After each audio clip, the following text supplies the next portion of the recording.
Well, good evening, everyone. Welcome to tonight's live stream. We are talking affordable electric vehicles in 2022 and beyond. Welcome to the chat and welcome to the stream, everyone. Thank you so much for joining us. Apologies for the slightly later start tonight. Just a few things out of my control tonight, but we're good. We're here. We're chatting EVs as usual on a Thursday. So welcome indeed, everyone in live chat and all the members as well. Hello, and if you're watching on replay, welcome as well. Don't forget to leave a comment below. Let's welcome our regular guests for tonight, of course. Whoops, sorry, wrong button. Here we go. Our regular guests. We've got Mr. Rahul Prasad and also Mr. Riz Akhtar from Car Loop. Hello, gents. How are we this beautiful evening? Hey Tom, doing well? Tom, how are you? And Riz, how are you from Chile, Tasmania? Apparently the word in the chat is this is pretty normal. It's not that chilly. It's pretty good. It's no different to Melbourne weather. Excellent. Well, thank you, Riz, for joining us on your time away. Very honoured to have you as always. And of course, Rahul, thank you for joining us as well. Good to have you both. So we are indeed talking about affordable electric vehicles in 2022. So lots happened this week, of course. Some of you might have caught our stream on Tuesday. We just did a quick live stream. We talked about the BYD, of course, Atto 3 and EV Direct releasing there.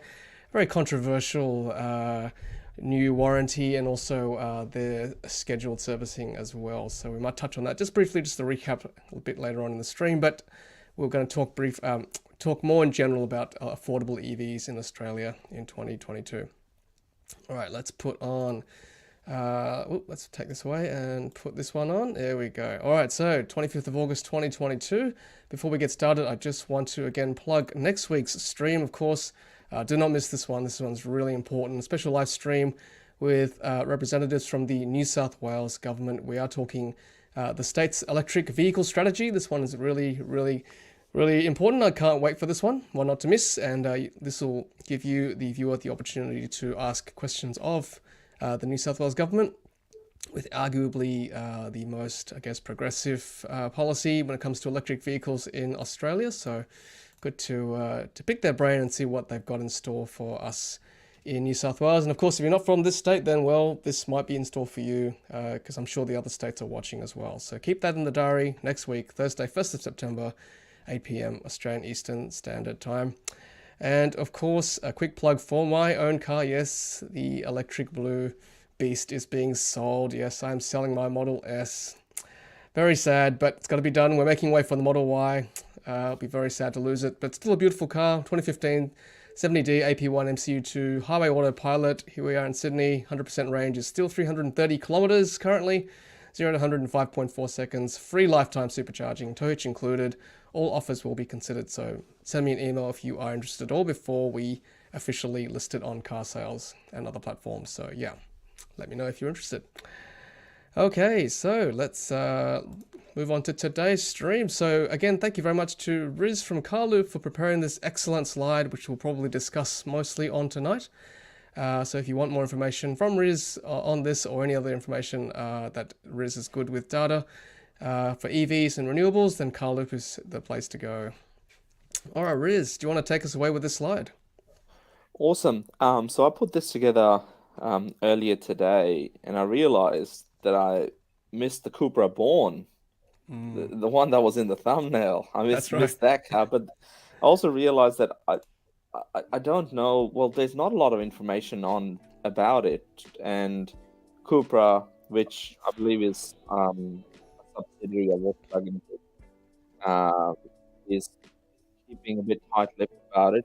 Like they haven't released a lot of information on the ID3, which are the smaller EVs that are set to launch in Australia and other markets. They're already available in Europe as well. So I missed that one, but we mainly tried to cover, let's say, some of the cars that we know. We've spoken about the BYDs a little earlier around their warranties of the Atto 3. And they've got a couple of other different models lined up, which hopefully, if we get past these current deliveries and get those cars to customers, then we can sort of move on to the other market segments like the hatch Dolphin and the sedan, the Seal, which who knows, given the Chinese demand, we may not see it for many months, but as long as it's on the cards that it will come, I think it's a really nice looking sedan with a lot of sort of new technology. So that's the BYDs. Any comments, gents?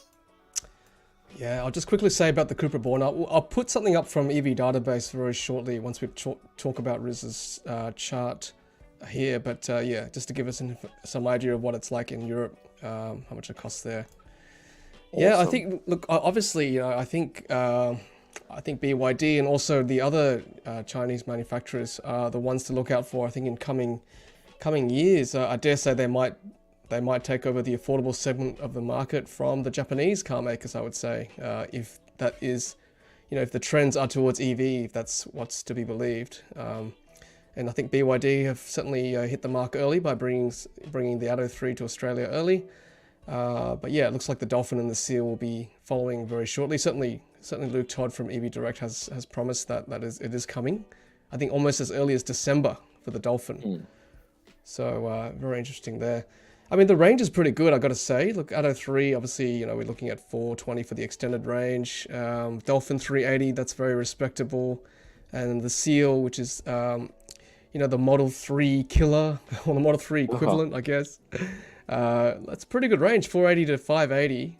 And the pricing certainly is very attractable. So, yeah, certainly, for the price, I think it'll sell very well if they can get the cars into the country.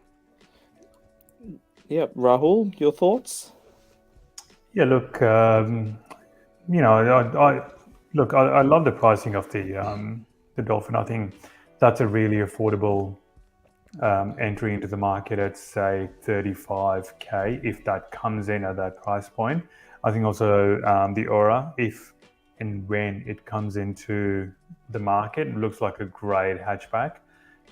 Riz, you live in Melbourne. Tom, you live in Sydney. We live in dense urban environments where we, know what car space, parking spaces, garages are like. Having a small hatchback or a smaller car, to zip around in an EV format is going to be an amazing option. Riz, just quickly, you didn't have the Volkswagen, the ID3 and the ID4s in there, but I believe they're coming sometime next year. Would that be correct? That's what Volkswagen has previously put out there, that there is an indication that they'll be arriving in 2023. There's been no firm dates that I'm aware of.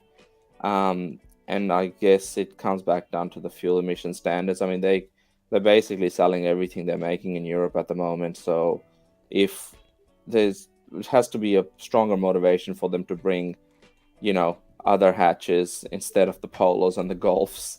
But yeah, if they do come, I really hope they're priced in the mid to late 30s, because even the base model Golf now, the petrol manual has gone up roughly 8 to 10 grand on the previous generation one.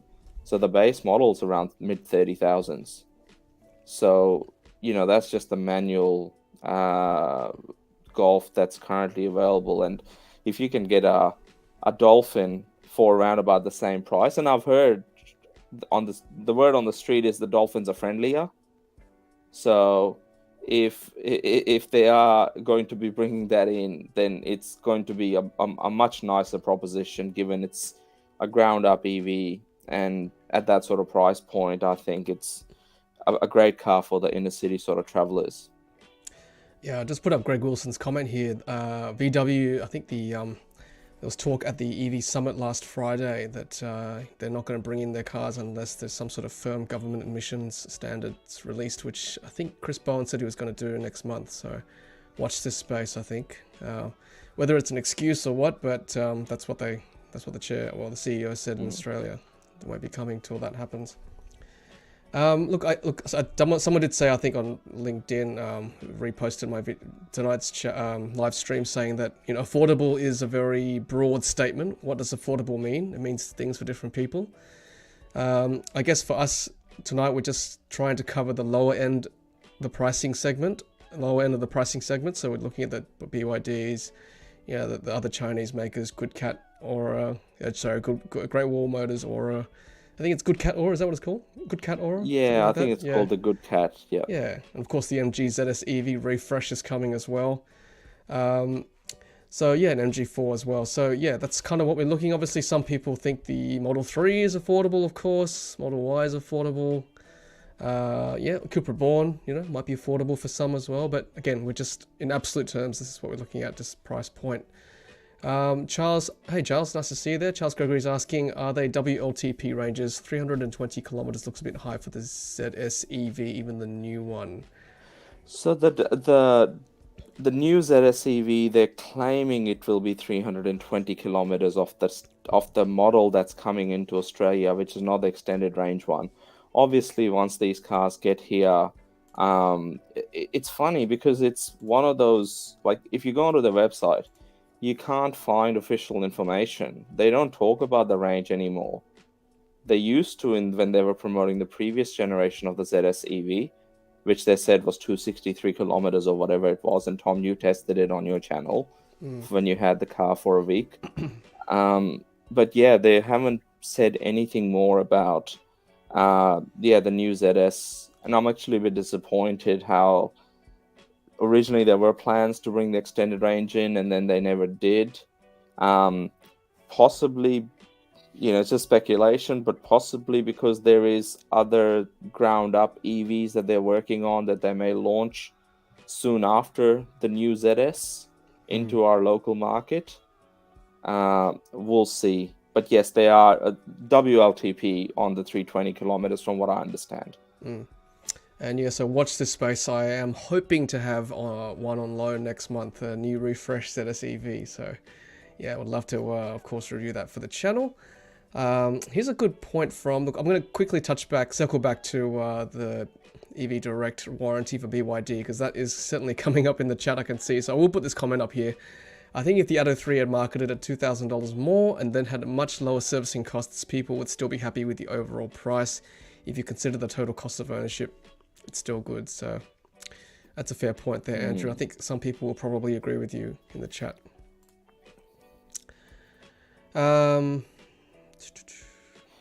I'm just looking at your picture here, Riz. So the Good Cat is the one in the top left corner, right? Yeah, so that's the Aura. I think they call it the first edition or something in the UK. And the reason why I put that in there is because they're about to launch in the UK, which is obviously another right-hand drive market. And generally speaking, when they're going to be launching there, then it's fairly well chanced that we'll get it as well. Yep. Because it's not a mass volume car. Like, I can't imagine tens and thousands of these running around like the old Beetles or but at least it's available. So yeah, that's out of the UK with what they're sort of proposing in terms of launching shortly. The MG4 they have deliveries already in the UK, and the first batch is already there now. And some of the reviews coming out are very, very positive for the MG4, and it's a ground up EV hatch. Yeah, priced under the ZS. Yeah, so it's going to be a bit smaller than the ZS, do you think, MG4? Yeah, I think it's going to be smaller than the ZS, but I believe it will be a little bit bigger than the Dolphin. Okay. So maybe like a Mazda 3 kind of size? Yeah, Mazda 3. Yeah, Mazda 3 is a little bit bigger than the Corolla. So yeah, around about that sort of size that I can think of. Or sometimes our Toyota Prius C. It's going to be bigger than that. Yeah. And look, they're still very popular cars, right? I mean, maybe a bit small for a family car, but maybe for a younger family, or maybe a couple or something like that, a smaller type household. There's still definitely a market for that. And I think looking at the Good Cat that size, that's probably going to compete with the likes of maybe the Mini or the Suzuki Swift or that kind of really small, zippy, urban kind of vehicle. I just want to thank Team JG for a super sticker. Thank you very much. Appreciate it. Yeah, so that's good. I mean, this is great. We definitely need more affordable EVs into the country. I I'd like to see something like Xpeng, Riz and Roll. Yeah. What do you think coming into the country? What's the other one? Neo? Is it Neo? The other big Yep. brand in China? Yep. Yeah. Neo, I think, is a little bit more. They're cool. They've started to send cars over to Europe. They've had a shipment of, I think they're called the Neo ET7 or something like that. It's one of their larger sedans. They tend to play closer to Tesla's price points, whereas Xpeng is quite exciting because they sort of are around BYD sort of pricing, but with quite a lot of tech. Yep. That's good. Good. I'm looking forward to it. Bring them on, I say. More the merrier. Charles is telling us that the Aura Cat was spotted in Australia yesterday, presumably for testing. Car Expert article, and he's got the link there as well. So interesting. Now, if only I had a new pair of runners where I could run from Tassie back to Melbourne in Mulgrave, because that's where the head office is, right next to where I'm based, near the Tesla's Mulgrave delivery center. I'll check it out, but maybe next week, not 2 weeks, next Not 2 week, weeks. you'll have some photos. I think I'll start sign my contract with TMZ again. Nice. Riz, No, I need to dust off my sneakers so I can go running with you and start doing a few runs so I can and keep up with you. Apparently, I've heard you're quite quick and quite fast at the same time as running, as well as shooting footage as well. Oh, no. Oh, he's faster. I can vouch for that. Now, Peter Cook saying the Aptera should be around the $37,000 mark based on direct US dollar conversion. Now, for those who don't know what the Aptera is, let me see if I can share this real quick. Where is it? All right, here we go. So that's the Aptera there. Looks pretty funky. What do you reckon? Do you reckon we'll ever have these on our streets, gents? Look hard to say. They do look amazing. I think orders are open globally, I believe, including Australia. I mean, yeah, brilliant looking car. It comes down to whether it meets road specifications here in Australia. Riz, your thoughts? At the Australian EV Association conference, there was a gentleman there with a stand for Aptera. He was, I think, going to be heading over to the US to see if he sort of wants to start some sort of an import partnership with them for their launch into Australian market. With the sun that we have, and as they said, driven by the sun, it's a good market. As Raul sort of mentioned, I'm not sure about the design rules, whether it would qualify. Australian design rules are pretty stringent in most ways, and that's why most of the cars you see are pretty conventional on the road. In the UK as well, you can get a whole lot of different, like, super mini type of EVs that we can't even get here. So it would be interesting to see, but a bit of work for them to do to meet all the ADR rules. But I think it looks out of this world. Very, very cool car. Yeah, it looks fascinating. I mean, it'd be interesting to see whether, if they do try to get into the country, whether they treat it as a motorbike or not a car as such, as Peter Cook's saying. Treat it as a motorbike. That might be one way in, or a mobility scooter or something. I don't know, something a bit different. And I'll just quickly show everyone the Cupra Born. So that's from EV Database, which is quite a trusted source. This is the 58 kilowatt hour version, 350 kilometers of range, 166 watt hours per kilometer efficiency. And you can see in the UK asking £34,000 or 40,000 euro across Europe. So, I don't know whether you'd class that as affordable still, around that $60,000 mark. Some may say no, sort of impinging into Model 3 territory. But from the car that I saw, I think Riz, you saw it too in Canberra at the AEVA Expo. Looks pretty funky. It would do really well.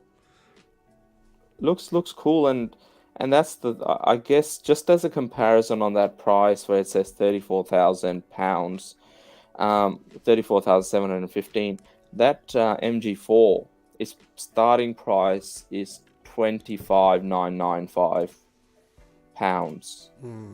So 10,000 more pounds for.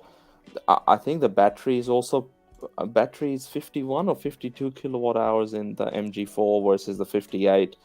I think it will still sell relatively well, but it becomes a bit of that hot hatch type of market in Australia, which I don't really know in the EV space if we are there yet in terms of a segment like a hot hatch segment.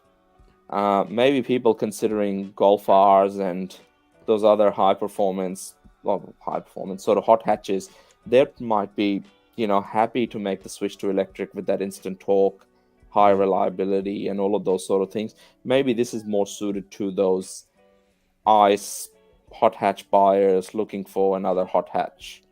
The MG might be more like someone that will conventionally purchase a Nissan Leaf, or is looking for their first inner city sort of EV that's priced sort of around, should be under 45,000 Australian dollars. Yeah, I think you're right, Riz. I think those who currently have a hot hatch like the Golf R, of course we know it's a very popular car, so that might be something they want to switch over if they're looking to get into an EV. Even I wouldn't mind one of those to get around town to go to work, without the family in tow. I don't need a big car all the time. I just need to get around town, right? So big car for the weekend, smaller hot hatch during the week. So this might be where that kind of car sits. Great point. Tom and Riz, just quickly, there was also a comment here from Hal. Did anyone mention the Aussie Ace Urban starting at 36k due later this year? I've not heard of it. I'll let you gents talk about that if you have heard anything about it. Yeah, I'll say something, because I have seen this car in the flesh back in 2019 even, I think, when the people wanting to bring it out, were already sort of showcasing it at one of the expos I went to. It's like they're trying to make 3 different cars, like a small ute, a small van, and a small hatch, I guess. And I saw the small van, which looked pretty funky. I think, they're trying to make the manufacturing process easy. And as the comment said, 35,000, that's kind of what they were hoping to sell it for. So, yeah. Apparently it's the same base. You can take off the top to switch between a ute, hatch, or a van. Oh. Yeah, hopefully it comes out. Hopefully it's a locally, designed product. I think still produced overseas, but locally designed. So watch this space. I'll try. Here we go. There's the comment there. That Aussie Ace Urban. I like the modularity. If we can get more of those type of cars into the market that are ADR compliant, it reminds me of once upon a time in the smartphone era. There was modular phones where you could attach a better camera and other things to it. They never really took off, but if we could get sort of modular EVs, it would be a cool concept, but it's very hard to mass manufacture. That looks cool. Yeah, so that's it there. That's the hatch, and then you can switch it to become like a little van. That's the one I saw in Sydney a few years ago. And then the Ute, W-E-Y-T. So the concept is good. Let's hopefully it comes. Yeah, look, they're starting to take reservations. That's good. Excellent. I have to get back in touch with the gentleman who's bringing them out. Good. Yeah, they don't look too bad. Tom and Riz, I just wanted to quickly bring this up. Talking about affordable EVs, throwing a bit of a curveball here, but Terence has also sort of gone down that line in his comment. They're saying that he's going for his motorcycle license this weekend. We'll be ordering myself a Fons Arthur 3 plus electric motor scooter. I guess for me, particularly living in Melbourne, in an urban environment, quite densely populated, there are other options as well. And families around my area are also using some of these options, which is electric bikes, electric scooters. So yeah, there are options apart from just getting a car to make EVs more affordable as well. So if you're going to cover EVs, I guess we should, talk about the fact that there are other options as well. Not one shoe fits, I guess, everyone. So. So I've had the privilege of hanging on to Michelle from the Fonz in Redfern, dipping around Redfern on the back of one of these, and yeah, look, they're fast. Let me put it this way: they're great little bikes. I think she could tell how terrified I was, but but it was good fun though. They're really zippy. So yeah, we should probably try and get Michelle from the Fonz, or maybe even the guys from SAIC as well. They also make motorbikes in Australia. So yeah, good to get their take on EVs from a two-wheel point of view. Yeah, good point. This thing is fast, by the way. That's not sped up. Oh, Yeah, and I would say also the other option, which I think we have touched on previously, is converting existing ICE models to EVs. I think they start off at about the 20K mark, but obviously there's a wait time because it's such a specialized change to an EV from an ICE vehicle. Trying to find the battery, trying to find the right fit for the car. Yeah, so that's obviously another option for people as well if that's something that they're interested in doing long term. Yeah, definitely conversion. Like, they don't want to get rid of their beautiful old classic cars. Why not chuck a battery in there? Makes a lot of sense. Just put this comment up here, Terence again. I would love to drive an Arcimoto. This is what an Arcimoto is, right here. That was a lot of fun as well.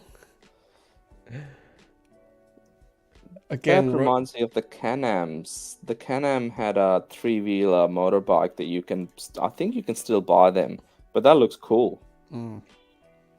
Again, design rules come into play in Australia. Don't know how viable they would be here. But yeah, it'd be great to zip around town in those. You definitely could, yes. Sorry, Raul? I said you definitely could zip around in town. Yeah. Yep. For sure. Yeah. So yeah, plenty on the horizon there, not just in the four-wheel form. 2 and maybe even 3. For sure. I'd love to see more EV expos, honestly. I just remember going to those car expos when I was a bit younger. They stopped doing them in Sydney and Melbourne, sort of in early 2000s, but they were a lot of fun.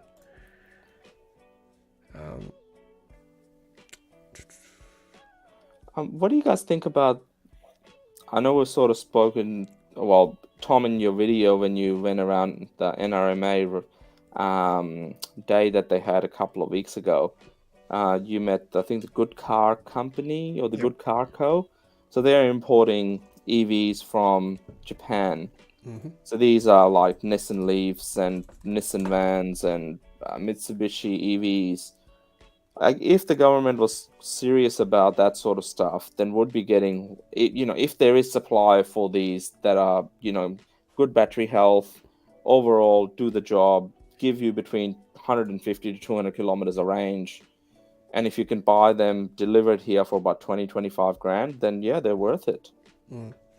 Yeah, so I did speak to these guys, Good Car. So yeah, they actually look after the whole process, the importation, all the duties, the insurance, maintenance. They've got, servicing as well. So yeah, I mean, if you guys want me to bring the founders in to chat, let me know in the comments. Very happy to bring them in one day and discuss the options. They've got a surprisingly big presence, actually, around the country. So that's good. Be good to have them on. Because, yeah, it's certainly another avenue if you have a car you really want from Europe or the US that you just cannot get here. Like at the NRMA Expo, I saw a van. Which brand was it? I think it was a Peugeot. It's a European one, wasn't it? Peugeot? Was it Peugeot? Yeah, I think it was one of the European ones. Yeah. Yeah, pretty funky light commercial vehicle. Yep, good point. Look, I might just quickly zip through the rest of our notes, and then if there's any other questions from people, be sure to leave that in the live chat there, guys and girls. So let's get back to the slides. So, whoops, add this one. There we go. Okay. So, Riz, we've got one more chart from your good self. So, more used EVs there. Yep, so that was on the Model 3 listings again. As you know, we've been tracking them for a couple of months, particularly since the launch of the Model Y here. And we've hit another record. Nearly 430 Model 3s were up for sale a couple of days ago. And it seems to be climbing, but I feel that in the next 2 to 4 weeks, it'll start to plateau a bit. And because we're already starting to see the prices starting to come down, which is an early sign that there's enough supply that, the demand is finding its way of lowering prices when they're looking at purchasing one or negotiating for one. And we saw an example of a Model 3 Performance, which we touched on a couple of days ago, that was listed in the beginning of August for $138,000. And that had 60 Ks on it, and a couple of weeks later it has 600 Ks on it, and it's dropped by 23 grand to 115,000 is now the asking price. So things are dropping as sort of it's the number of Model 3s up for sale is sort of reaching its peak as people are receiving their Model Ys. So you're saying, Riz, this graph could peak very soon? That's what I'm suspecting, given the prices are starting to come down on certain models. And there's even Model Ys being listed now. And I think I saw like one rear-wheel drive Model Y in white for like 98 grand. Wow. So, yeah. You can order a Performance for that. That's it. Yeah. So that's just that chart. But obviously I'll keep, our audience up to speed with what's happening over the coming weeks and months as well. Maybe we'll start tracking Model Ys and then see what sort of happens. Polestar was interesting. I think I touched on it last week. There's not a lot of cars available for sale with Polestars. I think there's about 5 or 7 of them on the used car market that are up for sale compared to 430 odd Model 3s. Yeah, I guess just by sheer numbers, right? You'd expect more Model 3s because they've just got a bigger market share. I think we're expecting a shipment of the Polestars coming soon. I think next quarter. Yeah, I'd say there'd be. There is certainly a lot of demand for that model. Obviously, what they're not having is what we had with the Teslas with the launch of Model Y, and Model 3 owners were sort of selling their cars. I think, Rahul, you were in that position where you had a Model 3 and now you've upgraded to a Model Y, so now you have to either sell or keep or one of those two things. So there's a lot of different owners in the similar sort of situations where they've received their Model Ys quicker than they were expecting, and now they've got to sell their Model 3, so there's more supply coming onto the market, which means the prices will eventually start to plateau, and that means there'll be less people listing as well in the long term. Yep. Here's a comment here from Terrence J. On a side note, had an issue with the battery in my ICE car. Got NRMA to fix the issue. The dude who helped me mentioned that NRMA van fleet will be going all electric in the next 2 years. Excellent. That's really good. Good to hear.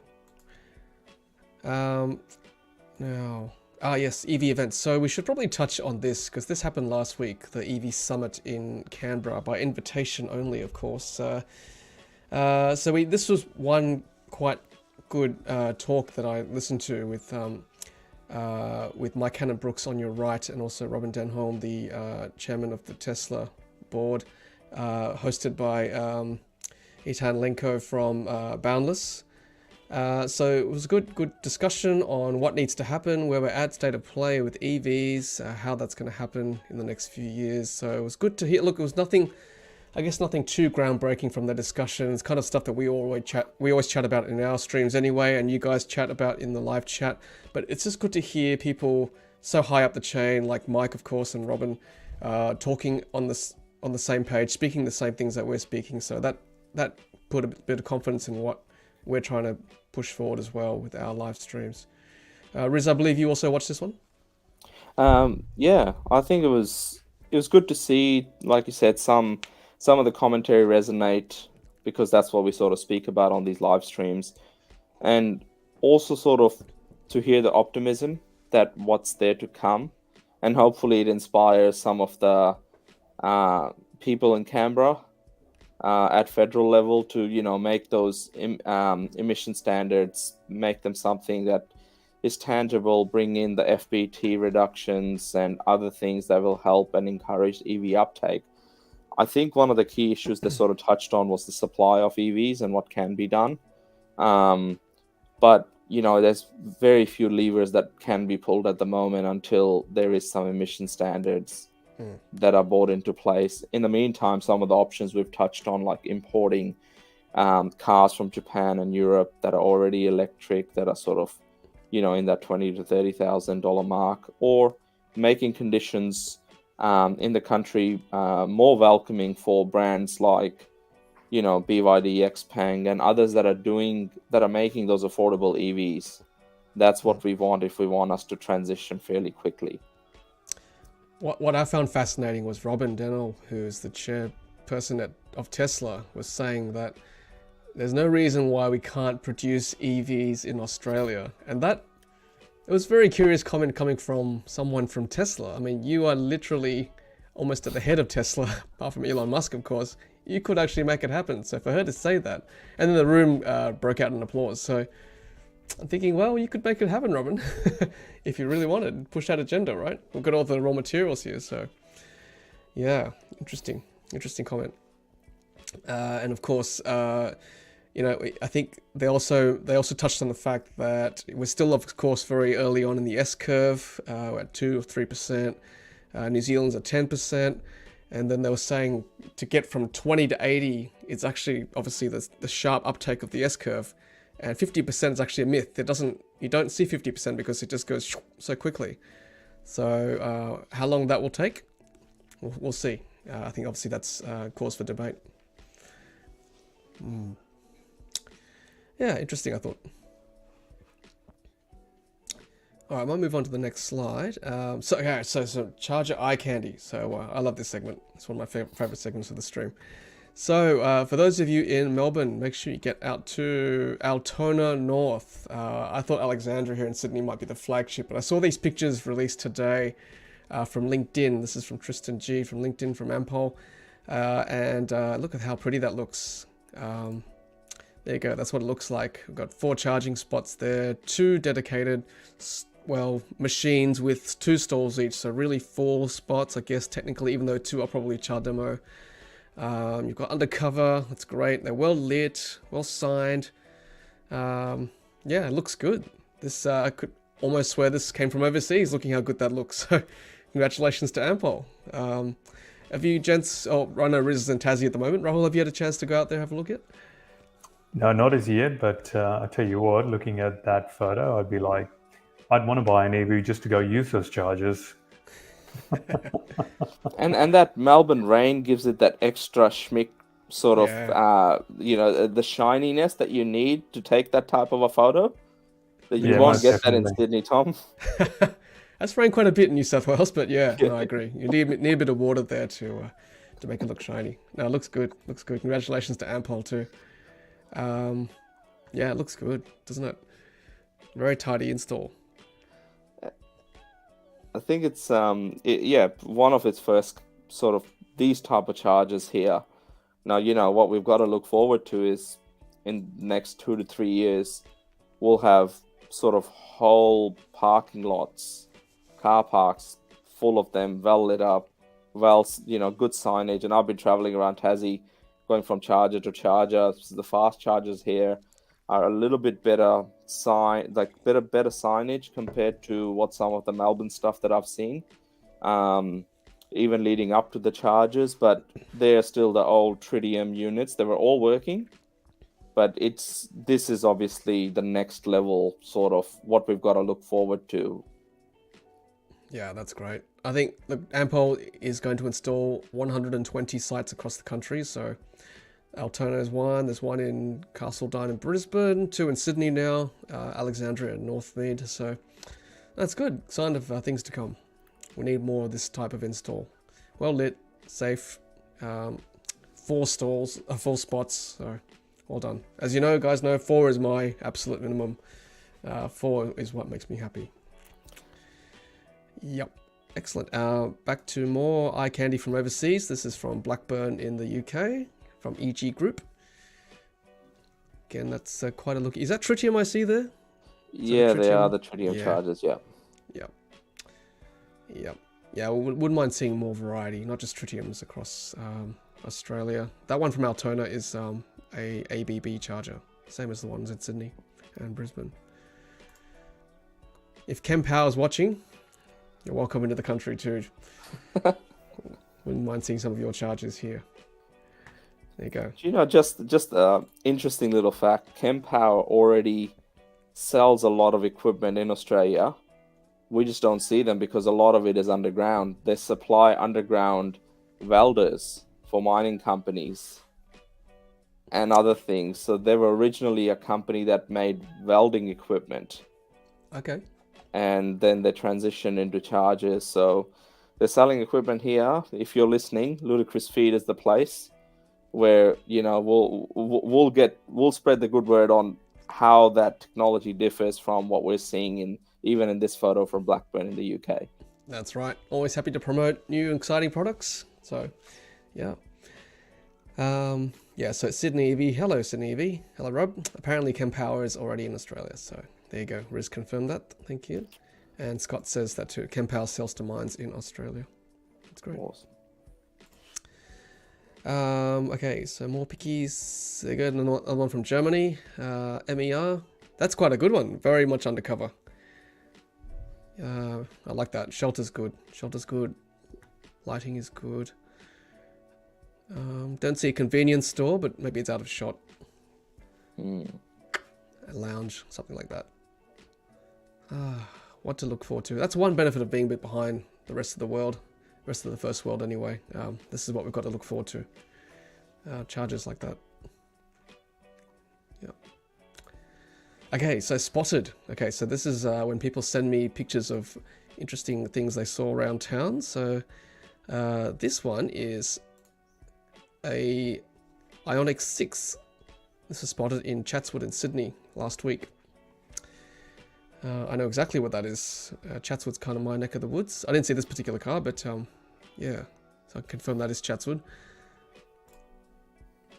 Again, gents, we'll talk about hot hatches. I mean, this is kind of in that segment, isn't it?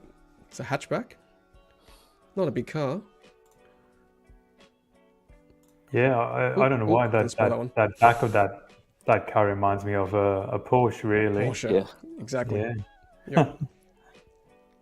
Yeah, can't quite see through the glass there, but it looks like the same eGMP platform that the Ioniq 5 and EV6 is built on. So they're capitalizing on that platform. And the same backlight as well, that sort of, the same design as the Ioniq 5, lights across the back. Yeah, cool. Maybe it's in town for testing. Yeah, I didn't think they were in Australia, even for testing, but it's good to see. Speaking of testing, so this is the one I almost gave away. So this was spotted by Keith in New Zealand last week as well. And I believe is the Rivian, of course. Like the testing colours, they always try to camouflage the cars in. So, well, one out of the three of us on the stream tonight, and I'm sure maybe someone in the audience has as well, but one of us has definitely seen one in person. Yes, that's right. Rahul, you have? Yeah, no, I was very, very lucky to be able to see one while I was in LA in March earlier this year. And I got to tell you, like, I'm not a truck guy, but I saw this and if this comes to Australia, this will sell like absolute bonkers. It'll go bonkers. You know, there's a massive segment, you know, obviously back in the day, going back about 5, 6, 7, 8 years, where people in suits traveling into the CBD were buying utes and trucks just because of the tax benefit.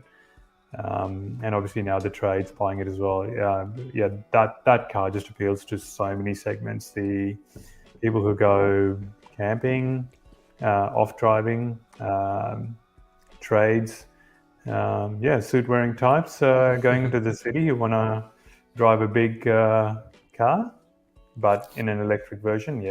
Just stunning car. The new yuppies. The big The cars. new Range Rover Sports. Yeah, that's it. Exactly. Hey, I like how modular the back and neck support is. See that? The neck is separate to the head support. That's cool. Not seen that before. And the big screen in the middle there. I gotta say, that's one thing I do like about the other cars I've tested apart from Tesla. Like, a lot of the cars have got different compartments. Like, they're very, there's little center consoles that open up, they slide in and out, different bits and pieces. Tesla's kind of a bit more minimalistic when it comes to storage. So that's one thing I do miss, just quietly. So I'm sure the Rivian will be full of compartments and storage bins and things. Yeah. Let's move on to some charging news. So this was released last week as well. So now where's this from? Was this is Pepper Money? Pepper Money, yes. Pepper Money, yes, that's right. So Pepper Money for $349. You get 1 year public charging on the EV network. Oh, I think this might be the BYD one. Oh, I'm sorry. You're right. Sorry, this is BYD. Apologies to Pepper Money. So yes, I think BYD $349 gets 1 year of public charging on the EV network. Product includes up to 2,000 kilowatt hours of energy delivered within 12 months of the date of delivery of your BYD vehicle for non-commercial use only. Just trying to think, is that a good deal? $349 for 1 year's worth of public charging. Depends how much you do road trips, I guess, and whether you have off-street parking or you need public charging. So if it's 2,000 kilowatt hours of energy, that would be around 17 or 18 cents a kilowatt hour, if my maths is sort of right. Let's have a look. 2,000. Sorry, 349 divided by 2,000. 17 cents per kilowatt hour. Spot on, Riz. So it's not a bad deal especially if you're going to be charging at the 350 kilowatt chargers that EV has, that I've been using in Tassie here.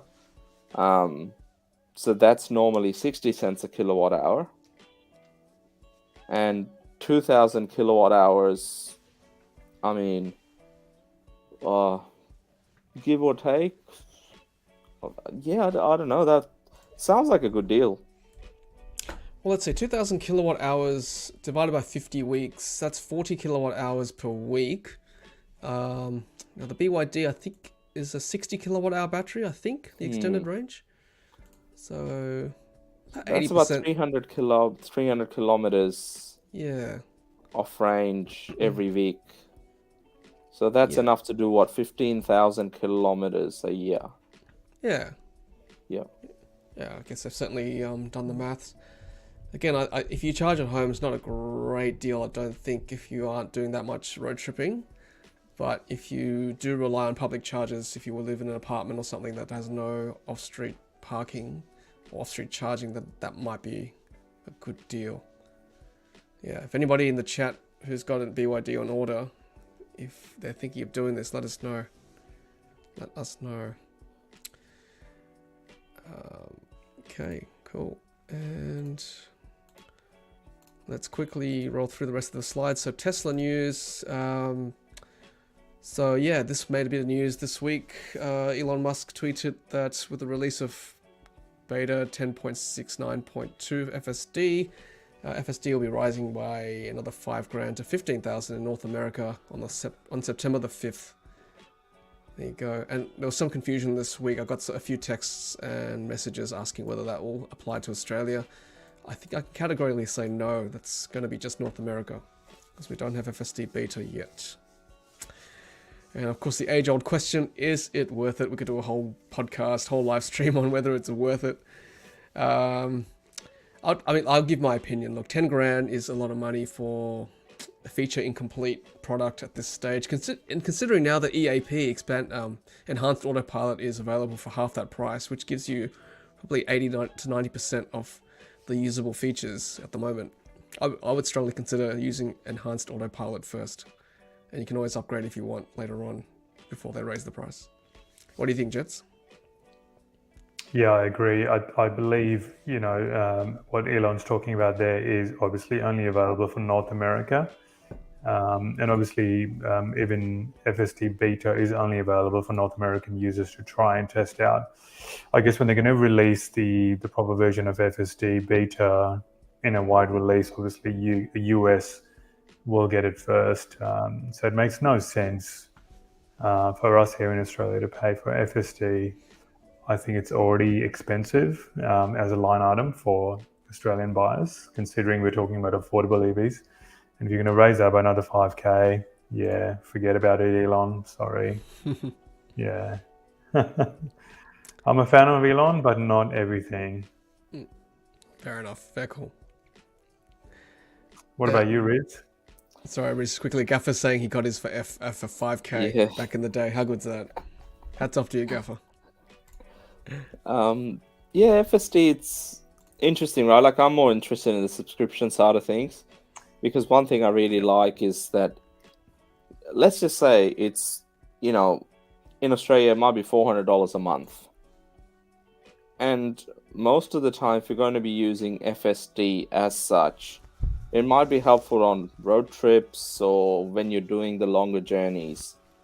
So if that's the Christmas break, let's just say December to Feb, that's 3 months. I'd rather pay $1,200 a year for 3 months worth of FSD usage than, sort of pay 15 grand up front for something that we don't really know. And it's enhanced autopilot, as we've said, gives you most of those features at the moment anyway.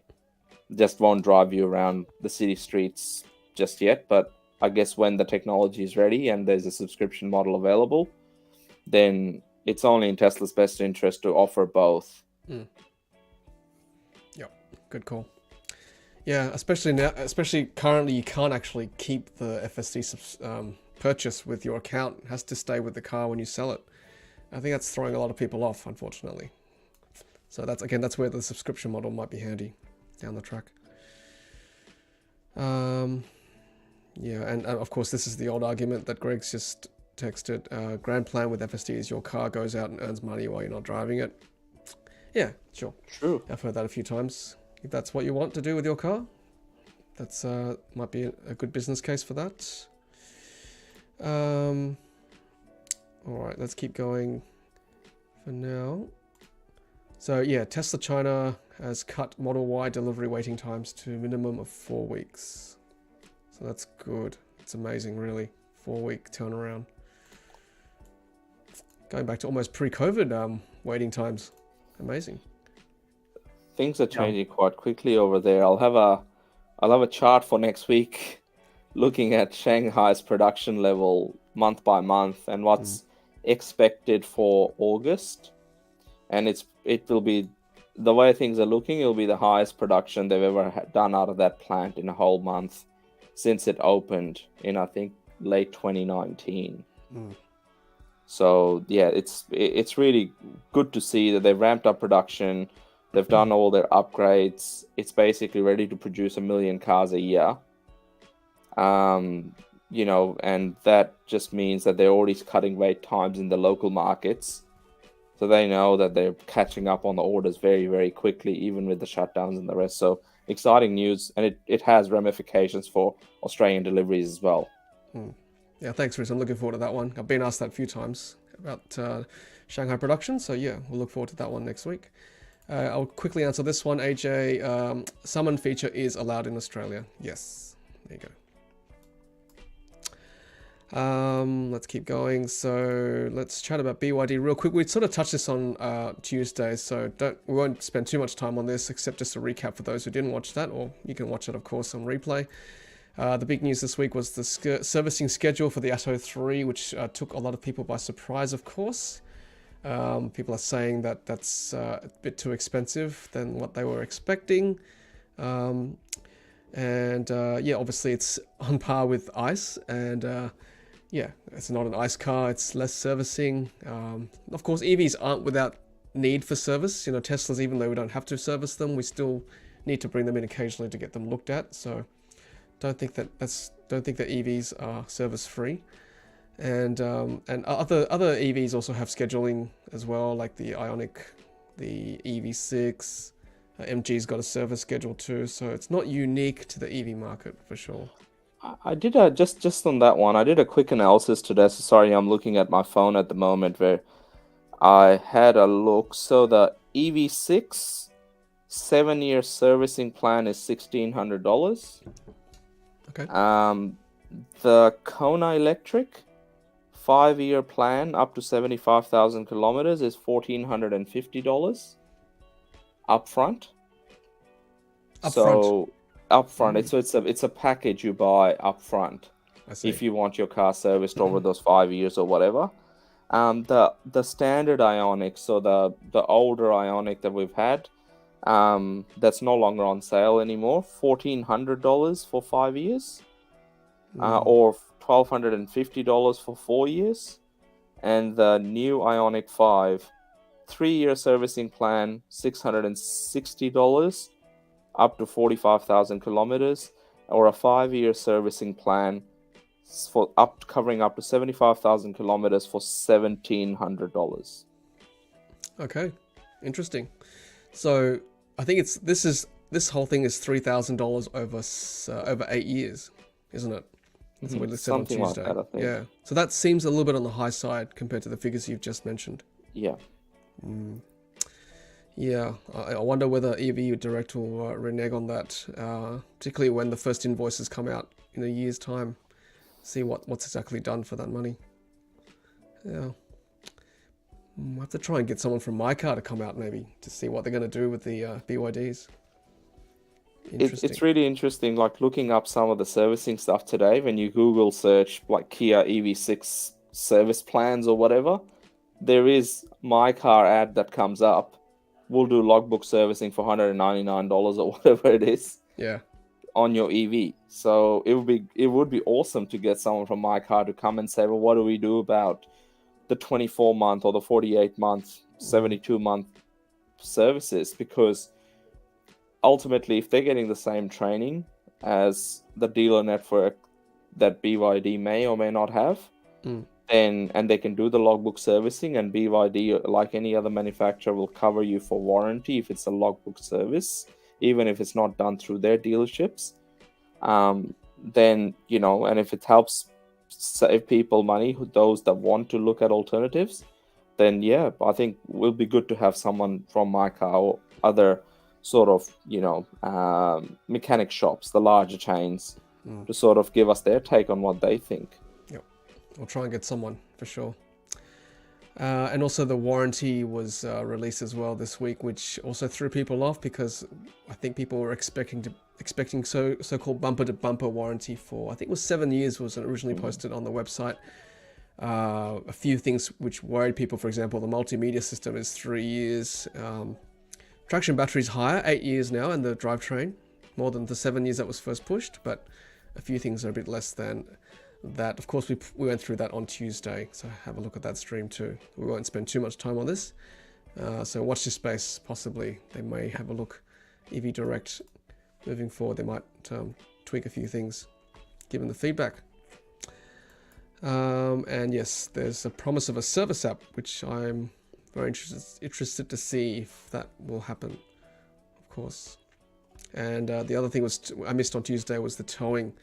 There's a brake towing capacity of 750 kilograms for Atto 3 and 700 kilograms unbraked, and 50 kilograms for the roof racks. There you go. They're finalizing that as well. And this is something that was, I just wanted to show this. It's quite interesting. This person here, Jeff Steffens, on the BYD EV Owners, which is a public Facebook group. They compared the New Zealand warranty with the Hong Kong warranty with the Australian warranty. As you can see there are a few things that are not quite in line with the rest of the world. So, the question there I saw in the chat, is it coming from EV Direct or BYD? I would say it's probably coming from EV Direct. These sort of unusual time frames for warranties. So, it'd be good to get some clarity there. Yeah, some comments there in the chat for the clutch. Yes, what clutch? I'll just go back here. Yeah, there's some interesting things there in the warranty. Clutch disc. Yep, I agree, guys. I agree. All right, finishing up quickly. So Bank Australia sets date to cease petrol and diesel car loans. That's really interesting. Might see more banks doing that down the line. No more loans for petrol and diesel cars. That was kind of, I think that was released on the back of the EV Summit last week. But there we go. All right, everyone. I think we might call it quits there. Before we do that, just want to, again, just plug next week's stream. Really important one. New South Wales government representatives joining us on a very special live stream at 8 p.m. 1st of September 2022 Eastern Standard Time in Australia, talking about the state's electric vehicle strategy. So one not to miss, and it'd be great to have you all joining us, of course, as well.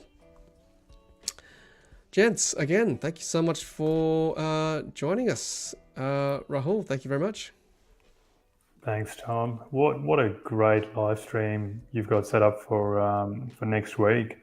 Really tying into the affordability of cars as well, because I think the rebates and the subsidies, the changes to fuel emission standards, and obviously the road usage charge as well, are all going to tie into making EVs more affordable. And look, hands down, New South Wales is leading the charge in electrifying transportation across the state, which Riz and I hope some Victorian MPs or some Victorian lawmakers are looking into that or watching that stream and taking some notes and looking at changing our EV policy here in Victoria. Yep. Thank you, Rahul. And thank you, Riz, for joining us. One not to be missed next week. Yeah. Definitely tune in for that one, guys. Absolutely. Yep. I'm looking forward to it personally. Can't wait. And Riz, of course, thank you for joining us from your trip away to Tassie. Anytime. It's good. I'm really looking forward to next week's live stream as well. I think it will set the roadmap for the, even though it's New South Wales government releasing sort of, sharing with us, EV owners, enthusiasts and others, and getting feedback from us as to what we think needs to happen. So it's our sort of time to sort of, have our say as well as to what we'd like to see when it comes to charging infrastructure and just the general decarbonizing of transport, seeing more EVs on the road. So definitely worth checking out. As Rahul mentioned, in Victoria, we have a bit of work to do.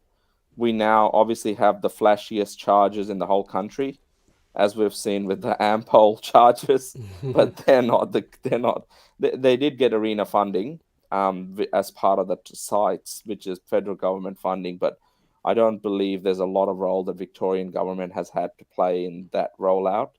But yeah, there's lots of lessons to learn, and with the best thing we can do is share knowledge and insights from states and territories, and eventually we'll get to that one common goal. So one not to be missed next week. Yeah, absolutely. Thank you, Riz. And Gaff is asking, do you want us to send you questions early so you can have them in the list, or do you spam them during live stream? I think just leave them in the live stream. We've got some set questions already, but of course we'll flash any important questions that we see fit on the night. So yeah, definitely feel free to do that on the live stream. Better for engagement as well. People can see other questions too.